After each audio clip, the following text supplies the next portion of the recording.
लोगों की भीड़ उमड़ पड़ती थी। दीनदयाल कढ़ाई में चाउमीन बना रहे थे और माधव प्लेटें साफ कर रहा था। अरे माधव, जरा हाथ तेज चला बेटा।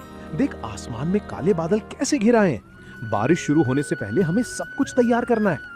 जी पिताजी, मैं तो बस लगा ही हुआ हूँ, पर आप मसाले थोड़े ध्यान से डालना। पिछली बार मुखिया जी कह रहे थे कि मिर्च थोड़ी ज्यादा थी। अरे हमारी चाउमीन का नाम ही तीखी चाउमीन है। अगर लोगों की जीभ पर चटकारा ना आए और आंख से पानी ना आए तो फिर दीनदयाल के हाथ का स्वाद ही क्या। ये देख, अब इसमें जाएगा मेरा खास सीक्रेट मसाला। तभी गांव के दो दोस्त रमेश और सुरेश भीगते हुए ठेले के पास आकर खड़े हो गए। वाह दीनदयाल चाचा, क्या खुशबू आ रही है। इस ठंडे मौसम में आपकी चाउमीन की महक दूर से ही खींच लाई। हाँ चाचा, 2 प्लेट एकदम चटपटी और तीखी चाउमीन लगा दो। आज तो खाकर मजा ही आ जाए। हाँ हाँ, क्यों नहीं बेटा। माधव, जरा 2 पत्तल निकाल। अचानक तेज हवा के साथ बारिश की बड़ी बड़ी बूंदें गिरने लगी। ठेले के ऊपर लगा तिरपाल हवा में लहराने लगा, लेकिन ग्राहकों की भीड़ कम नहीं हुई। आहा चाचा, क्या स्वाद है। सच में ऐसी चाउमीन पूरे शहर में कहीं नहीं मिलती। ये जो आपका तीखापन है ना, यही दिल जीत लेता है।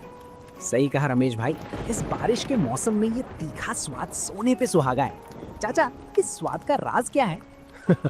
बेटा, इस स्वाद का राज है सही वक्त पर सही मसाले का तालमेल। आंच कितनी रखनी है और मसालों को कितना भूनना है, सारा खेल इसी का है।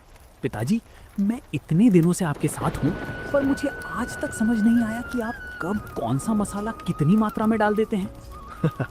बेटा, ये तो अनुभव से आता है। जब तू दिल से बनाएगा तो तेरे हाथ में भी यही स्वाद आ जाएगा। चल, अब बातें कम कर और जरा वो चिली सॉस की बोतल इधर बढ़ा। रात गहराने लगी थी और बारिश और तेज हो गई थी।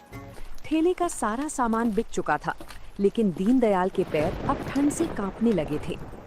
अगली सुबह माधव सोकर उठा तो उसने देखा कि उसके पिता दीनदयाल अभी तक बिस्तर पर सो रहे थे, जबकि रोज इस वक्त तक वे ठेले की तैयारी में जुट जाते थे। माधव उनके पास गया और जैसे ही उनका हाथ छुआ वो चौंक गया। दीनदयाल का शरीर बुखार से तप रहा था। पिताजी, आपको तो बहुत तेज बुखार है। आपका पूरा शरीर तप रहा है। आपने मुझे